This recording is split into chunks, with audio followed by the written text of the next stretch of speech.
I'm going to figure out a new intro eventually. Mm-hmm. Hey guys, welcome back to Ultima Games. We are back with another podcast, and of course, if you've been keeping up with the news, we're going to be talking about Xbox stuff. Cruz, why don't you go ahead and take us off with this, buddy? Howdy. So, I'm sorry, I keep forgetting to introduce you sometimes. you're good. So earlier this week, I think a day or two ago, Xbox had their business podcast to address all the fucking rumors that's been going on for the past few weeks. Because everybody and their fucking godmother or whatever the hell were saying Xbox is pulling out. They're going to turn into the next Sega and go full third-party support. And as grand as ridiculous that is, that didn't happen. That just didn't happen. All that happened was Phil Spencer and I forgot the other two, their podcast hosts, basically showed up onto the show and just said, hey, we got 4 games coming out to other platforms. We want these games to thrive. These games are at least a year or more older. They're not their big exclusives like Indiana Jones or Starfield, like all these other companies, or not. I say company. I should say all the others. Journalists were saying like it was going to be. The list expected to be showing up is the ones that people were hinting at the most back before the whole Indiana Jones and Starfield things were added to it. But it's essentially come down to. Now, Phil didn't say this. I'm going to stress this. Phil didn't say this, but this is still the likely list that's going on from what actual sources are saying. And that is Pentiment, Grounded, Sea of Thieves, and Hi-Fi Rush. Yeah. As far as I know, those 4 games have been pretty much confirmed. I believe the list was on the description. I think I could be wrong, but it was just very much hinted at that those were the 4, and we know 2 out of those 4 were very much like on the table. Yeah, he said older games that have already been on Xbox for like a while now. Yes, and he also stressed that they were going to be smaller games, and you could argue that Sea of Thieves isn't, but it's been around since the Xbox One days. Yeah. So at this point, it is a much smaller title, and it's a live service game. Getting that onto another platform to make more money off of it, that's just a win for them. Makes sense. So these 4 choices, I'm fine with it. Pentiment is a very narrative-driven game. Obsidian made it. I'm not calling it bad. I'm not calling it good. It's just, from what I understand, it's a game where you either click with it or you don't. Hi-Fi Rush, that was a fucking big win from them from last year with Tango Gameworks. That studio is mainly known for horror games with the 2 Evil Within games. And then here they come with this dope-ass rhythm-like DMC combat game. Right. So that'll be a good win for everybody there. I love the art style in that game.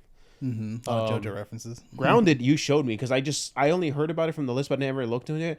It's like a survival game, similar to like Ark or like the Raft or the Rift. It's like another, if you know what I'm talking about. Yeah. But the concept of that one like shocked me, because I've never heard anybody talk about it. I didn't realize how old it was. And when I learned that it was basically like you said, Honey, I Shrunk the Kids meets Ark, I was like, yo, that's actually a really cool concept.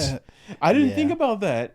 Definitely. I thought that was cute, and this is the first time I heard of it, so I was like, holy shit, like this hella flew under my radar. But to be fair, I don't pay attention outside of like when I play on, so but I'm actually excited for that. If that actually does come out to be the one on the list, cool. And Hi-Fi Rush, Ground. Oh, Sea of Thieves, we just talked about. Again, it's a live service game going on a multi-platform. It's a good one. I mean, I started out rocky, but with how dedicated the community is, yeah. And actually, that's another thing too. The key word in that was that these 4 games that they're going out into not being exclusives anymore were specifically said as community-driven games. And Hi-Fi Rush, the community is still strong there. I'm assuming being Sea of Thieves and Grounded having a big community thing, especially since they're survival slash, I can't call the Sea of Thieves one survival, but they're very multiplayer-driven games. So yeah, and I know Pentiment has a big community. Like they got a nice cult classic underground right there. So yeah, these 4 make sense being called community-driven. Yeah, I mean they're interesting choices for sure. It's definitely a big sign that Xbox is not Xbox has never been afraid to really put their games on other platforms, but the fact that it got this much attention based on like rumor and speculation is crazy, because Xbox has been planning to be, multi-platform for a while now. Game Pass was the big first step of that, of course, coming to PC and all that. But it's funny to see them like really make a big like announcement for this, I guess, in a sense. They really drove home that they were trying to just secure Xbox for, the next 20 plus years, which makes sense. I mean, considering I hate to say it like this, but they've pretty much confirmed they lost the console war for like a while now that we've known. Yeah, if people want to doubt us, they straight up said it during the fucking acquisition lawsuit thing, man. So like, this is not us taking anything out of context. They just directly said it. They needed to say it if they wanted their acquisition to go through, and like, and let's be honest here, like, they've been kind of doing this, putting their exclusives on other things for a while. Like, let's start with the biggest one. We could start with Minecraft, because when they bought it during that 360 era, they didn't have to put it on everything else. They could have kept Minecraft exclusive, but they didn't. They could have kept the Minecraft spin-off games like Legends or Dungeons or even Story Mode, but they didn't. Yeah. They could have kept all the Minecraft games and spin-offs exclusive, but they didn't. You have Cuphead that went on to go onto other platforms. Mm-hmm. And its DLC went on to other platforms. It wasn't like an exclusive for Xbox. It was the DLC came on everything. And then the Ori games came to Switch. Then you even had a Super Lucky's Tale. That was for a time a 3D platformer that was exclusive to the Xbox. Then it came to Switch, and then after a bit after that, then it came to everything else, or PlayStation and PC. So they've been doing it. It's a drip feed, but they are doing it, and they've been consistently doing it with smaller titles. So yeah, I mean, at this point, we can pretty much say that the idea of exclusives have definitely changed over the years, and it's no longer like a plus point for companies like this now. It's more of just like, okay, who can basically get it first, and how long is it going to be on there for? Kinda, and that's the thing. Like, there's no the word exclusive is kind of just died, and you said it earlier. It just became a dirty word at this point, because I'm tired of saying it at this point, because it doesn't. Who fucking cares anymore? Like, the way Xbox is viewing it now is just like, you play it on our system, you get to play it first, and you don't have to wait like that, like a year or 6 months out. You can play it as soon as it comes out for us first, right? And because look, we know for a fact, like, we'll get into it in a minute, but like something like Final Fantasy VII Rebirth, the part 2 of the remake, yeah, that's PS5 exclusive, but for how long? The first one went to PC like a year afterwards. Who knows if, and from what I heard, the PlayStation State of Play Direct, whatever it was called for Final Fantasy VII exclusive, somebody said, people pointed out at the end of that, it will be approaching other systems. It won't go to any other systems until after May, but it's very vague. All we know is, I'm definitely telling you, it's going to PC at some point. 16 wasn't even exclusive for that long. Oh yeah, definitely no. I mean, PlayStation knows, like, there's a big fan base for who want those games on other platforms. And for a while, I used to think that, like, okay, Xbox didn't really have a big, presence in, Japan and stuff like that. But people jumping on it now, and they're starting to really want to have games on other platforms, which is always a plus. And it's really more important for bigger companies, for people like for games like Minecraft, of course, you can't alienate that many people. No. Like, because that's a lot of people to, like... That's a lot of money letting sit on the table there. Exactly. Like, that's a lot of people just to alienate, and a lot of money lost. Same thing for Call of Duty. That's why when people were freaking out about, the Activision Blizzard thing, it kind of makes sense, because it's like, damn, is this game going to be... Their first thought is, oh, is this going to be exclusive only? Am I going to be able to really play this? Yeah. And they were like, no, it's going to be multi-platform still. We're not changing anything for the first few years. After that, who knows what they're going to do after that. Right. But Microsoft has been making it very abundantly clear that, we're, for the gamer, of course. We're the biggest publisher on PlayStation, which was hilarious to hear. That was a funny jab. It's because it's true. They are the biggest publisher. They're multi-billionaires, pretty much. Yeah. And they have the money and freedom to do what they want. And, they decided to really just... Microsoft has been in the planning stages for years now, just planting their feet and keeping solid ground. They don't really care about the console war so much anymore, it seems like. It's the goal is getting Game Pass, getting their software on everything. Basically, they want to funnel the money to themselves, and they don't care how to get it. Yeah. Like, they still care about their fan base, but they're going to make a profit one way or another. Yeah, it's very interesting, too, to see how this will affect them in the long run, because for, like, the longest time, especially, like, the 360, PS3 era, when games were, I think, was probably, like when the peak of fandom was, like, at its highest for, platforms like that. Yeah. exclusives were like the thing that really drove you to buy a box, to buy a console. Yeah. And now it's just like, okay, now I have so much freedom of choice. Now we're gonna really start seeing who's gonna go with what, and I'm pretty sure PS5's been winning that race as far as consoles being sold. Yeah. And as Nintendo's, of course, is catching up. They've had about 2 generations to do it. And 7 years. 7 years to catch up, and they're pretty damn close from what I understand. Like we never got a definitive number, but they're like 5% away at the least. They're pretty. The Switch is pretty much close to like becoming the best selling system of all time. Oh yeah. So, and that's what's gonna happen with something going on for 7 fucking years. Yeah. So it's gonna be very interesting to see where Microsoft is next console generation when because we all know everyone loves PlayStation. They do it right. They have a lot of the best games on there. And don't get me wrong, Microsoft's got some hits, but we haven't had a Gears game since 2019. That was brand new.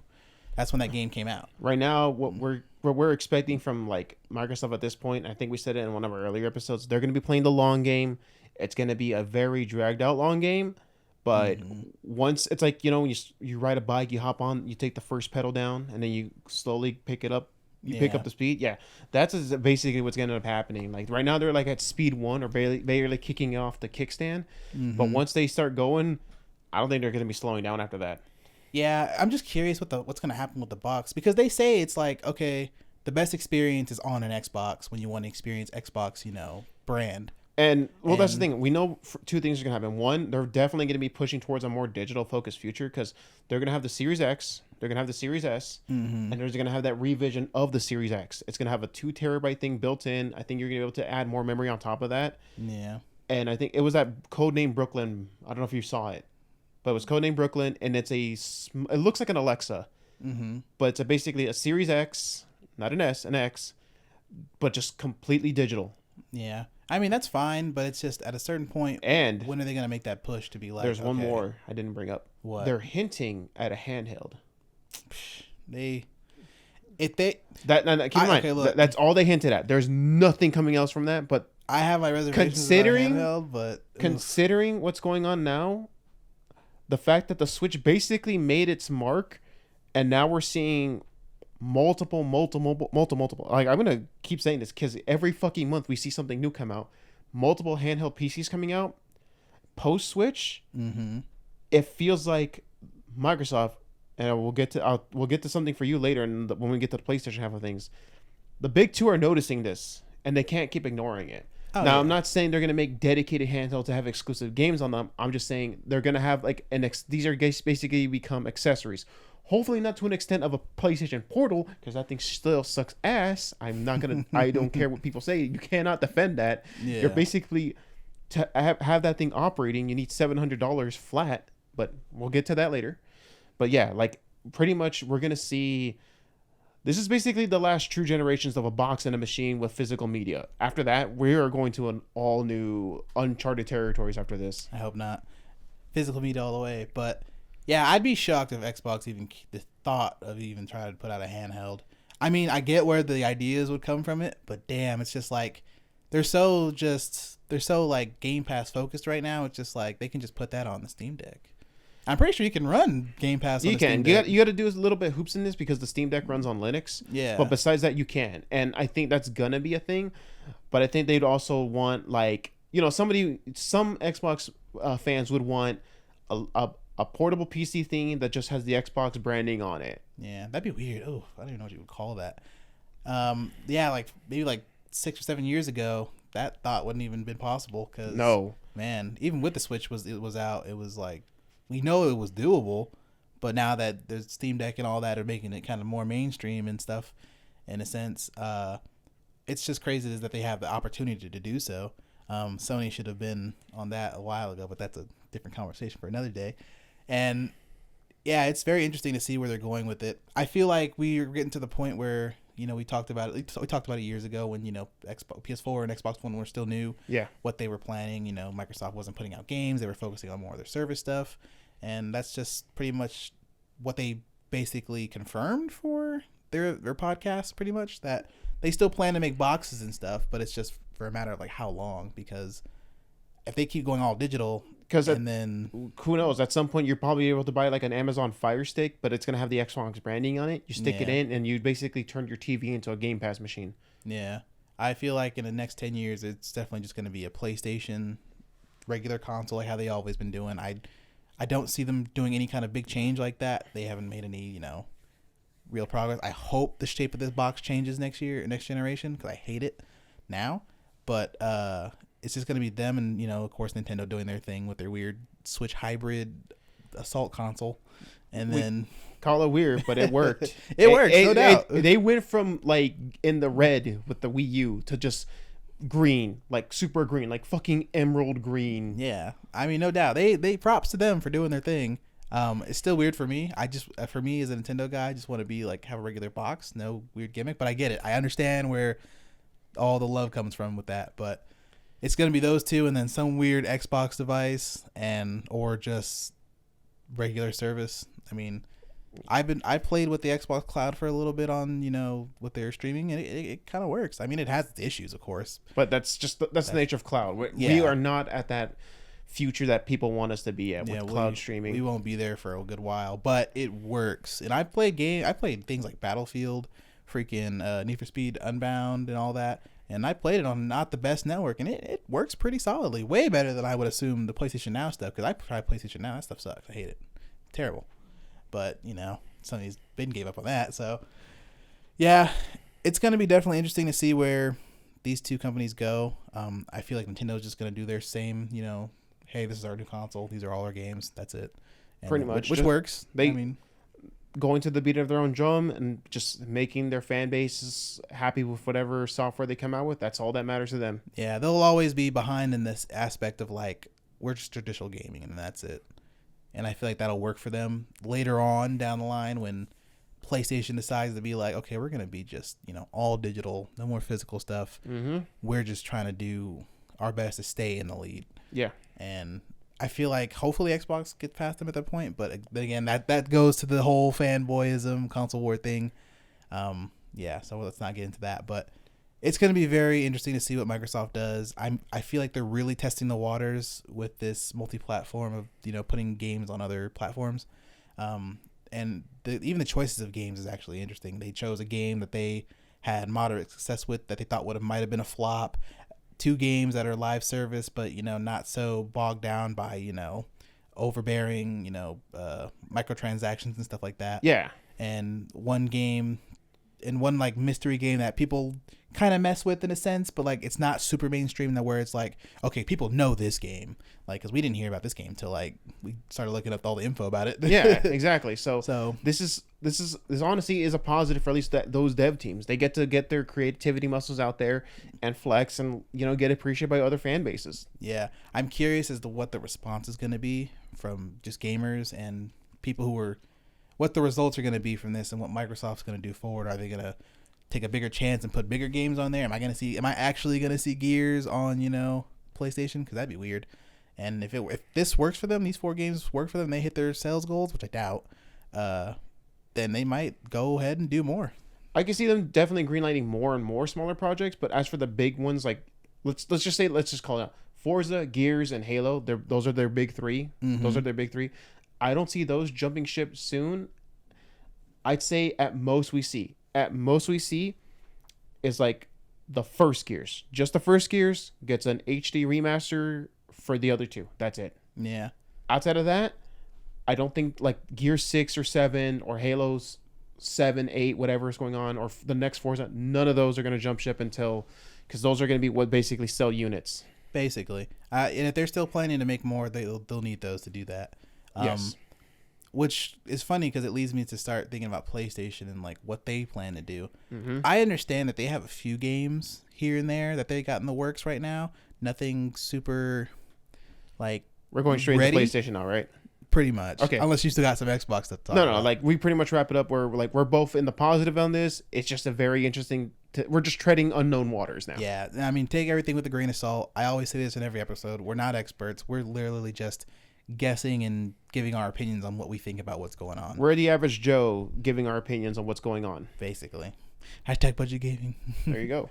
Yeah, but for PlayStation, it's really interesting to see them right now because it's like we all saw it coming for a while when we started seeing all those state of plays that were showing off the same things over and over. I feel like I've said this a million times. I'm like we everyone saw it. Like we got nothing right now. There's a few stuff here and there. Phantom Blade Zero is probably the best thing that they got that we've heard about. Best original thing. And I'm pretty sure that I think that's exclusive if I'm not mistaken. At the moment, yes, it's 100% console exclusive at the moment. So that's the only real exclusive thing. Everything else they always show off is multi-platform. Hell, and even when you start thinking about it, like for me, like the 5 games I've been playing over the last few years, like Persona 3 Reload, Final Fantasy 16, Final Fantasy or remake, mess with that a little bit, and even Need for Speed. Those are all multi-platform games, so it's like they haven't had anything that are like, I hate to say it, exclusives. Yeah. And and I think PlayStation is starting to recognize that. I don't know if it's just because they don't have any exclusives lined up or if they're working on stuff and not telling us, but I don't know what's going on with them. They're weird. They're in a weird place right now, and it's like there's no clear message about anything. There's been no thing like Microsoft has been doing. They've just been quiet and they've been working on stuff. Granted, their events haven't been that bad. They just haven't showed off anything that made me go like, wow, I can't wait to get my hands on that. With the exception of Phantom Blade Zero, because that looked like the shit. Yeah, and that's where it's been at. Like, I've been waiting.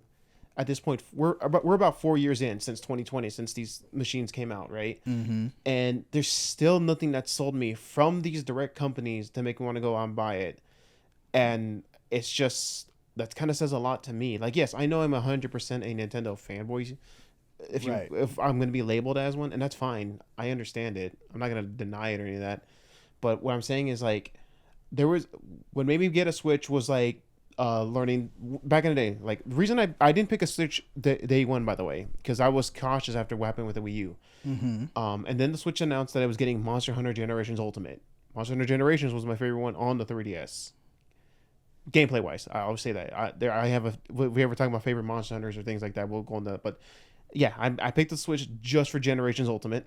Right. And then from there, I started expanding my library. But when it comes to, and that was a third party game, but keep in mind now, we're like I said, 4 years in, there's nothing that really makes me want to get a PlayStation 5 of my own. My roommates got both systems, Mm-hmm. and I'm happy just playing on theirs. But for me to own one, not really anything.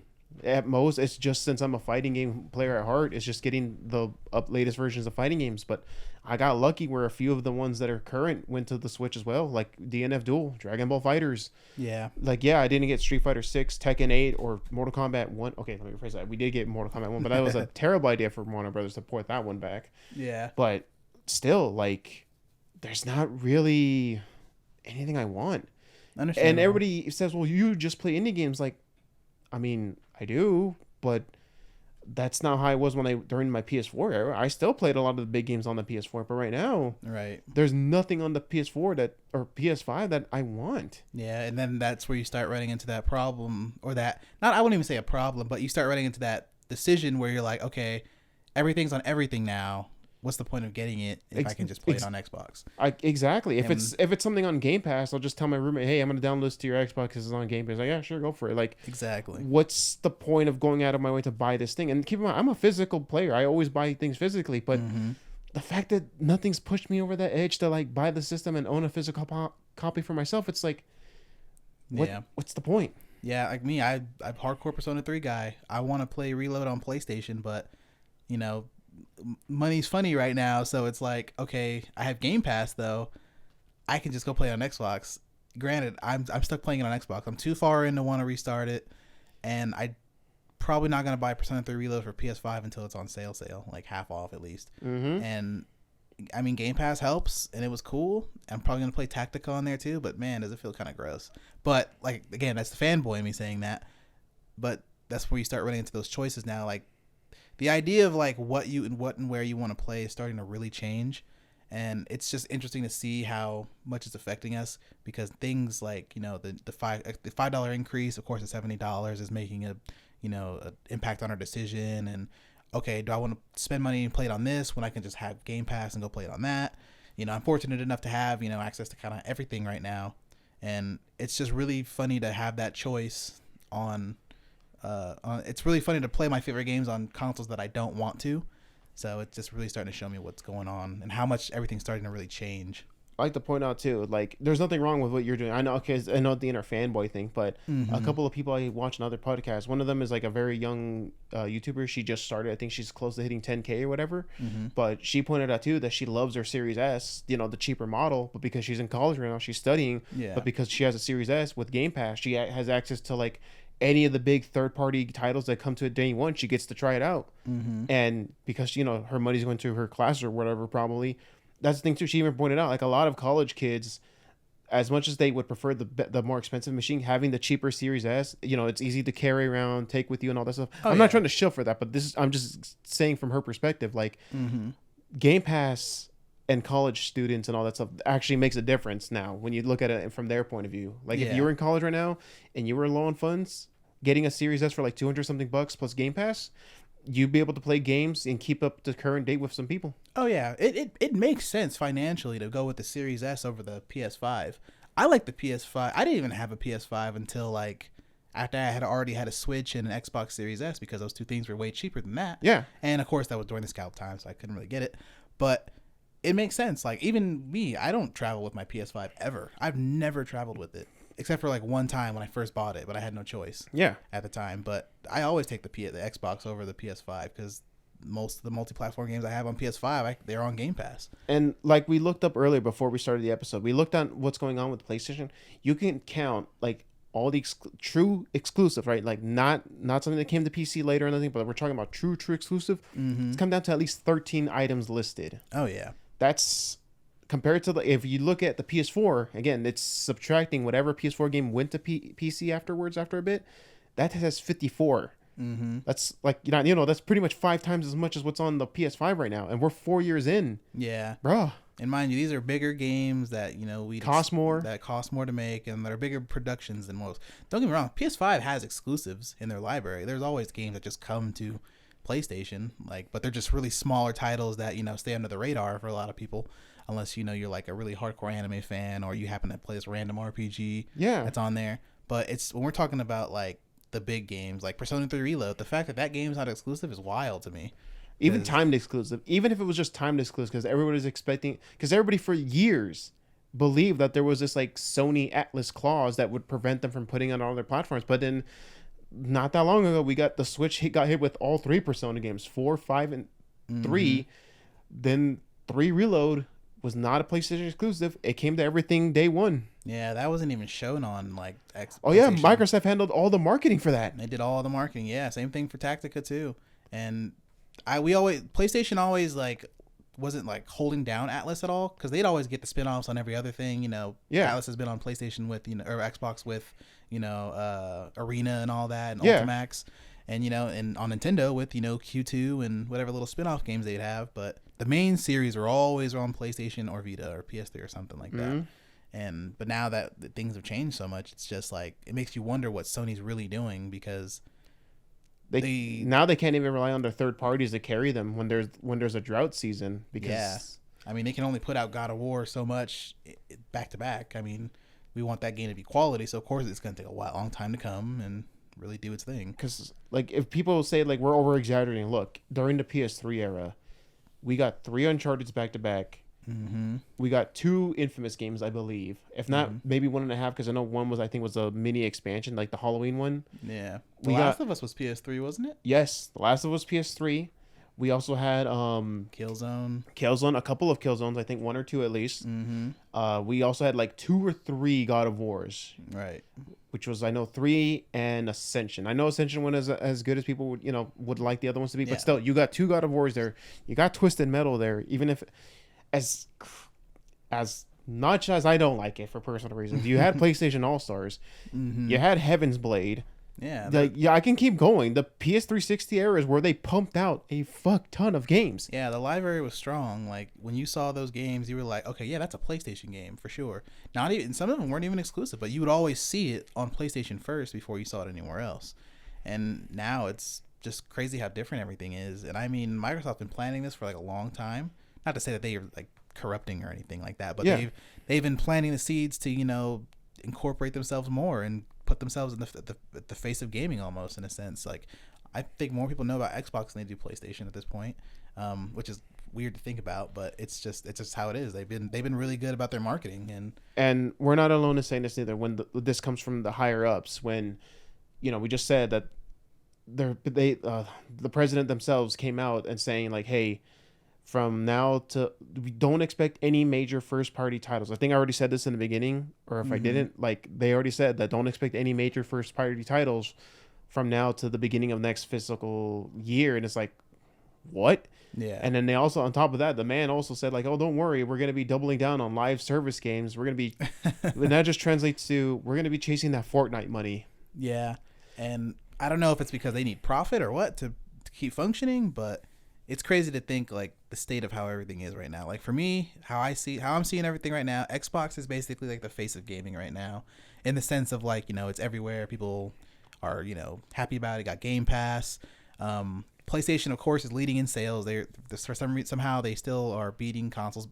They're still beating everyone in sales for the most part, with the exception of maybe Nintendo if they outsell them. But Nintendo Switch has been around for a long time, and they've had the time to Yeah, grow like their sales. like I can probably defend like the Switch will have a vastly bigger number of units sold, but that's only because that thing's been out on the market for longer. Yeah, and I can't while I can say that it is fair to say the PlayStation 5 did sell well, we would have to put an asterisk on it because of the pandemic scalpers. yeah. So that's also like a hard number to judge, and it's hard to judge both without being biased from any of the journalist sites. Money is money.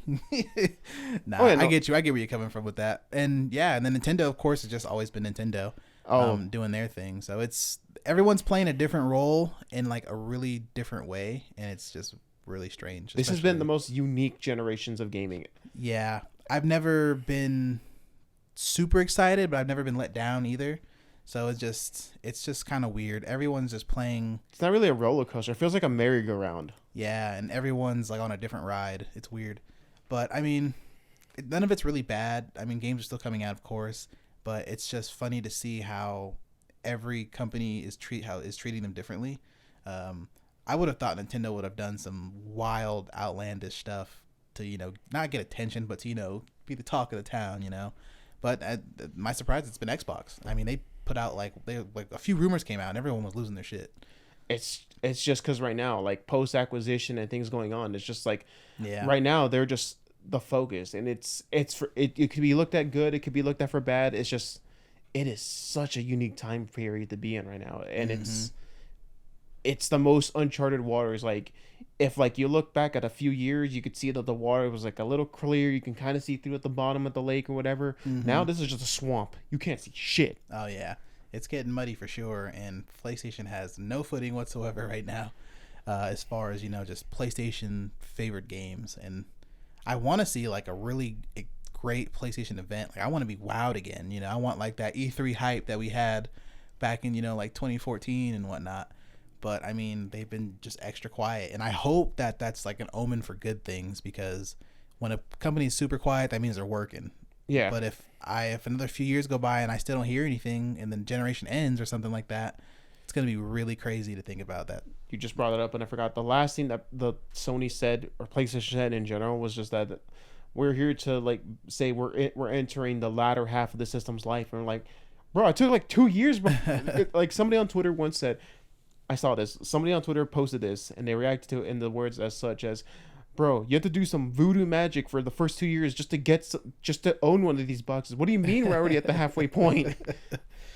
Yeah, I don't know if they're just trying to get away from this console generation and just start fresh with something new, or I don't know what. I don't know. That's how quiet they've been. I haven't heard anything. I mean, granted, they put out some decent games, but of course, they come to everything.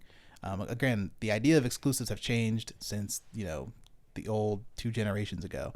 It's no longer like I want this or on this console or that. It's now everyone wants everything on everything, which makes sense. But it's like if PlayStation isn't putting out or marketing great games like they should be, then damn, it's kind of pointless at that point, Like Nintendo's doing a perfect example of it. They come out with their games. They have a crap ton of exclusives, which they're sticking to the old formula, and it works for them. Yeah. Because they're just going to the beat of their own drum. Yeah, I don't think exclusives are bad, because there's way too many PlayStation players to like not have a few of them out. But it's just, give us something to work with, or something to get excited about. PlayStation hasn't done anything cool in, I think, a while. And I mean, At this point, we're just picking our favorite games. Now, I'm gonna hit you with. I kept this one from you because I know you'd be excited about this, but Oh, it's no. also now you take this with the biggest grain of salt. Ready? Okay. I didn't bring it up at all because I wanted to surprise you with this. I'm gonna do Oh, this to you shit. every time we record, by the way, because I like getting your fresh reactions. So, Okay. a few weeks ago, a rumor dropped from an anonymous source. So it's not accredited. I already know where you're going. I think I do. There is a rumor that Sony Mm-hmm. is in the R&D development stages. So nothing's greenlit, nothing's anything like that. They're experimenting with. I'm putting all these like big words before that so people don't think like I'm confirming it. That makes sense. But essentially, they're working on a portable device. Mm-hmm. Not a portal this time.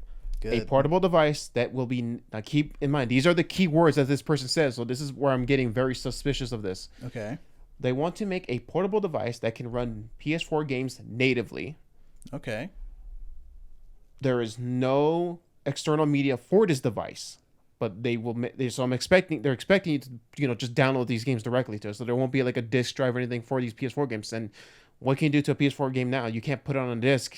Yeah. So you're going to be forced to download these games directly. Okay. It will be able to run some. This is the keywords on the thing. Some PS5 games. People took this and said, "Oh, you can play PS5 games." You can play some PS5 games. Granted, if the developer patches it to work with this device, and they want this device to be released alongside the PS6. That was the full rumor, and I'm like, I got a lot of problems with that already. Oh. First off, why are you targeting PS4 games if you're trying to release this around the PS6? Secondly, let's just be for real. American developers, Western developers in general, suck ass when it comes to compressing game files. Yeah. Because Call of Duty calls for like 200 something gigs. If this thing has like a terabyte, you're basically putting 5 Call of Duties on their tops. Yeah. That can't be a focus if you're doing handheld. And lastly, what? Look, I would love to believe them doing something like this, but the fact they threw the portal out there to die, and they're not even counting it as a console, they're counting it as an accessory, and it's not doing well in sales overall because it's constantly advertised as being on sale, but it's not. Mm-hmm. It's like Yeah. but that's the thing. And here's the thing. They're not saying, on top of that too, I want to emphasize this too. They don't want to make dedicated exclusive games for this device. They just wanted to run native PS4 games with some PS5 games that get patched for it. What does that tell you? That tells me actually a lot because, or at least from my perspective, it does. So, I mean, if PlayStation was brave enough to do it, I think they're crazy enough to do it. But if they're like brave enough to actually commit to it, I think the reason why they would put it in that format. So let's just say those rumors are true. Rumors, mind you, rumors. Let's say they're true. This is a device that can, handle like PS4 games, all digital. No exclusive titles for it, which makes sense because let's look at the PS Vita. Like they had exclusive titles for when they actually did. They had a few exclusives. Did they work out or actually have a huge player base? No, they ate shit on those. Developing for the PS Vita was such a high risk at the time because, for one, PlayStation destroyed itself on marketing for that thing. They didn't do it right. The proprietary SD cards and stuff like that was retarded to do. I don't know why they did that. They could have just used an SD card like the Switch does. And that mixed with the lack of support for that console just didn't help. So it sounds like if that rumor is true, that they are learning from that. It's really smart to not put any exclusives on there. Make them PS4 games because that gives them a huge library to work with. They can pick and choose which PS5 games they want to incorporate on it because they won't have to compress it that hard, like a Switch level, which means they give them some breathing room, and it gives them a lot of room for failure. So in case something does go wrong with, like, say, a port or a game itself, or it's just not working, and in R&D. It gives them a chance to actually have some breathing room, unlike with the PlayStation Vita, because with the Vita it was either you either did it right and it was successful, or you just did it right and it just didn't sell. So yeah, I mean, there was lots of games that were examples of that. I mean, Freedom Wars was a good example. That was like a Monster Hunter clone.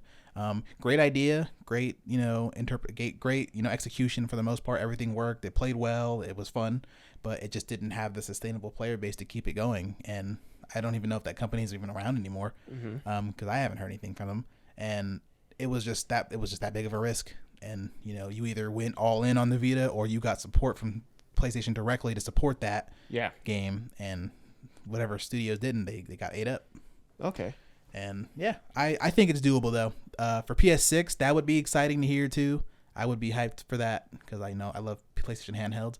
How that would do in America, I don't know. But now that we're getting more, we're getting introduced to more advanced handhelds, unlike the Vita era. It might actually work if the hardware is right. Right, because that's the thing too. Because they want to they really want this thing to play the PS4 games natively, which it sounds fine on paper, but then you got to realize, well, as advanced as all these other handheld PC units are, their battery life is ass. Yeah, all of them. I think that's just going to be a problem no matter what with handhelds, until they just figure out some kind of advanced solution for it.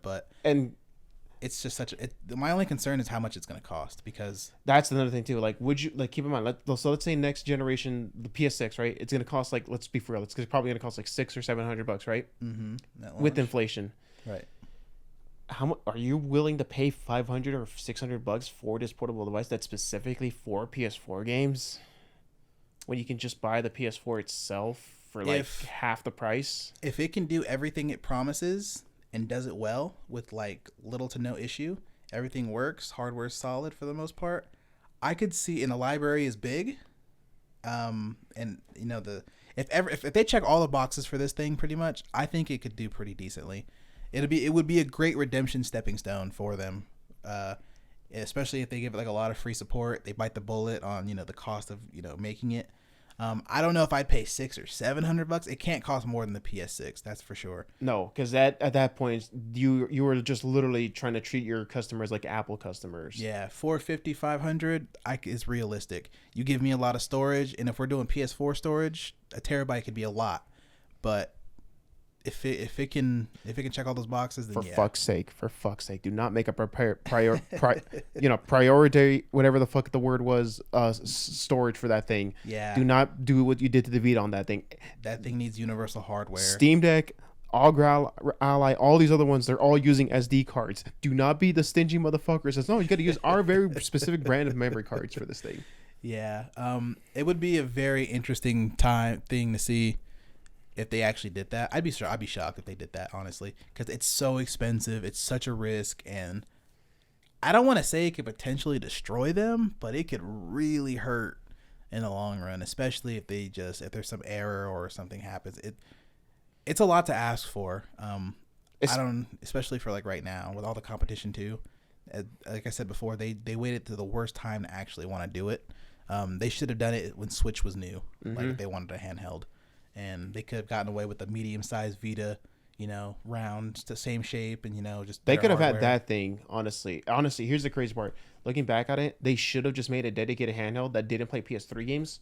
I mean, that did play PS3. My bad. Right. That's all they could have had to do. That would have been more technical breathing room for them too. They could have been like, yeah, we got this massive PS3 library that everyone wants to play on, PS5 and this. Let's give them a handheld, and on top of that, let's incorporate that library into our PS6, store. And then that stuff, moves like that would really make PlayStation exciting again. That would really bring back that fire that they had before. And it would show Microsoft that okay, damn, we could do legacy shit too. We can do that too. And then of course that's where that competition comes from. And I think that's what's really lacking right now in the industry is that competition. There's no competition for anything. Everything is multi-platform. Everyone's just focused on making money, and PlayStation knows this because they're playing it safe with all these, remasters and all these live service games, which is shocking to me because a lot of developers have failed with that. So you would think that either they had a really good formula or that they just would give up and see they would give it a try a few times and that'd be it. I mean, Bungie was the perfect example. They're probably the best ones at it who have been able to provide an optimal gameplay experience and a bit of live serviceness, whatever. They didn't make the goal for how much money they wanted, but they're staying afloat for sure. I mean, they've taken some cuts and some hard losses, but that's just because of that's the name of the game. That's the name of the game, and they made some boring content here and there. And I'm a hardcore Destiny fan. They made boring content before with few expansions. They constantly charge, which is I mean I guess it's okay. It's basically an MMO, so you're gonna pay something at some point. Yeah. But it's free to play. I mean, there's lots to do, and it works.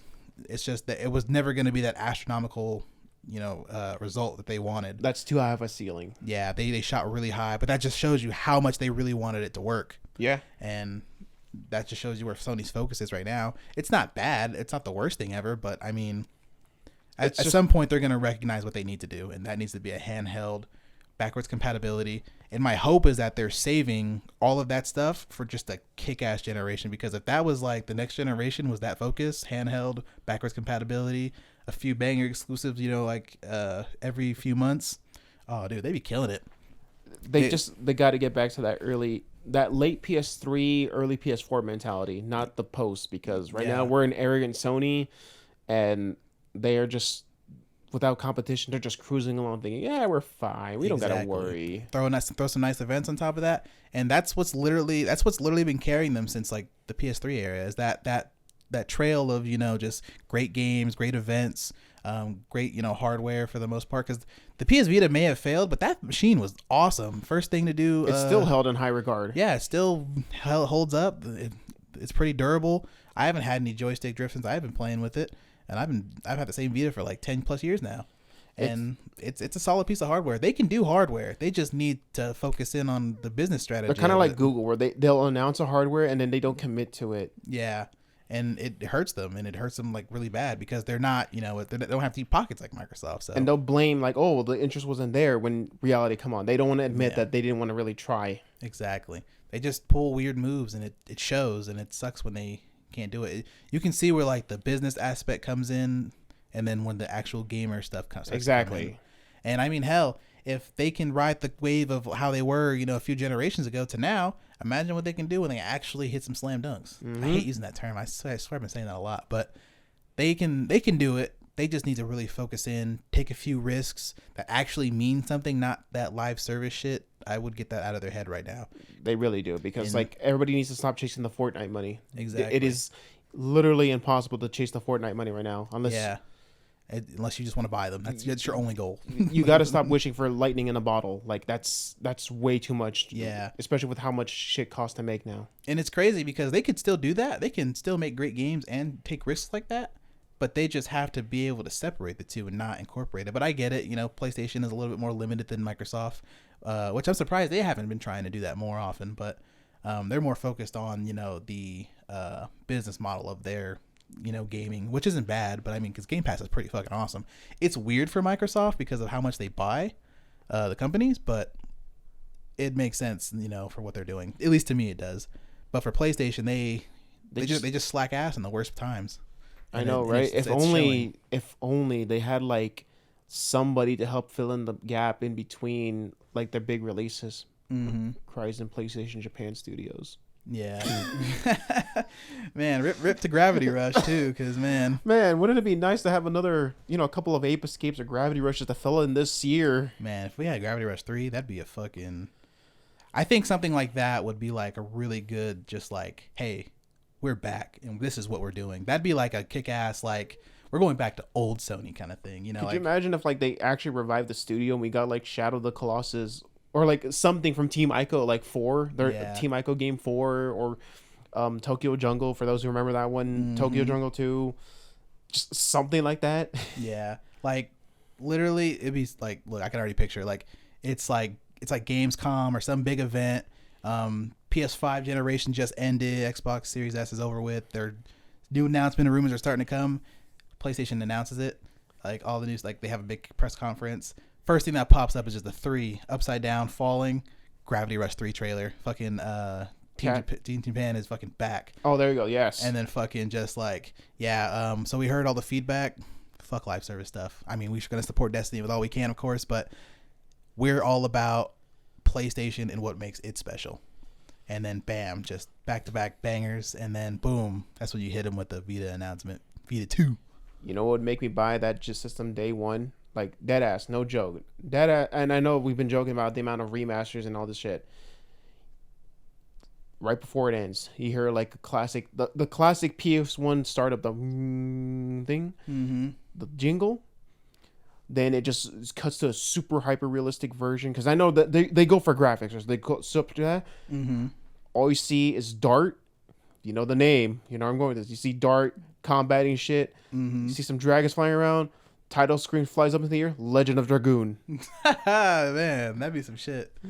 Freaking man, yeah, they could do a lot. And I think that's the best thing. That's one thing I like about Sony is that when they really put their foot down, pedal to the metal, pretty much, they can really surprise us. And they have the library, they got the potential, they got the hardware smarts for it, and they know what all gamers want for the most part. Yes. I mean, they're not dumb. They know what's going on. They know what we want, and they have the makings to make something great. It just feels like there's right now. It feels like the executives are in charge and not the creatives. That's what the only downside. That's what it feels like actually. I just feel like we need our own Phil Spencer. Because when Shuhei Yoshida was running the company, we were great. We were on top of the world. The man knew what he wanted. He did, and he knew what gamers wanted, and he knew what worked for PlayStation at the time, and that's kind of what we need right now. But I mean, it sucks being a Sony fanboy right now. I mean, but I'll still stick with them, of course. Right? It's because like it sucks because you guys aren't losing, but you're not exactly winning, eating or winning. Yeah, I mean, Nintendo is killing us when it comes to games. Just down. That's just the reality of it. I mean, they're supporting their fan base like crazy, which is great to hear. But it's just like we want some of that, I mean, fuck. If we played the whole like if we played this game right now, if we play let's be degenerates right now. Name like 10 PlayStation exclusive waifus, and versus name 10 exclusive Nintendo ones. Yeah, when you texted me that, I was like, son of a bitch. Yeah, that's that was a low blow for sure. It like I said, that's if you want to be degenerates at that point, but like. It kind of shows there where PlayStation at versus then and now. Yeah, it's just wild to think about. But I mean, I would be excited about that. That was a good little thing. You can ignore that. I just did that for the story. But that was a really good little topic though. I love talking about Vita because Vita's awesome. Handhelds and PlayStation always should go together. But I mean, yeah, Microsoft's doing a lot right now. PlayStation's pretty quiet. Nintendo's been doing its own thing for the most part. There's a lot to consider. Again, we support multi-platform gaming, of course. We're not like super fanboys. We always want to see games come to other platforms and find a bigger audience. But don't forget what makes your favorite console special and all those memories, of course. And yeah, there's nothing wrong with time exclusives. I think for the most part. I feel like that's a really bad statement to say, but. I don't know how to say like I want exclusives. I want to feel special playing PlayStation, but I don't want to be a dick about it. Yeah, it's such a new era, dude. So you don't know what to say that won't piss somebody off anymore. Yeah, it's just really hard. I just hope that if this generation ends how I think it is, like slow, it's going to be a slow burn, which is what it feels like right now. I just hope next generation that we just get a bunch of surprises because we really need some like excitement, some rivalry going on between these guys again to really put like as much as I hate to say it, between Xbox, PlayStation, Nintendo, it's always a pissing contest, and it was always enjoyable to watch because we need the old school dick measuring contest at this point, basically. And I know it sounds bad because console wars, fanboyism, and stuff like that. I get why that's really negative, but damn, it's like keep in mind we're not supporting the like the really cringy ass like toxicity that comes from that shit. We just want the competition because competition makes us get games like Breath of the Wild, makes us get games like Elden Ring, right? Makes us get games that make people think outside the box. That's what we want. I miss when consoles were just rivals back in the day. That's what I miss the most. But I mean, I get it. Multi-platform, and digital distribution, of course, is really going to change how we view exclusives and things like that. And I just hope to see more. Like more positive stuff from gaming in general. Exactly. And, that's just how it goes. Man, I really want a pizza. But thanks for listening. Let us know your thoughts and feelings about how you guys feel about this current generation. Feel free to comment down below and let us know how you feel, whether it's good or bad. We always open to criticism, of course. And don't forget to like, comment, subscribe, and look forward to the next episode.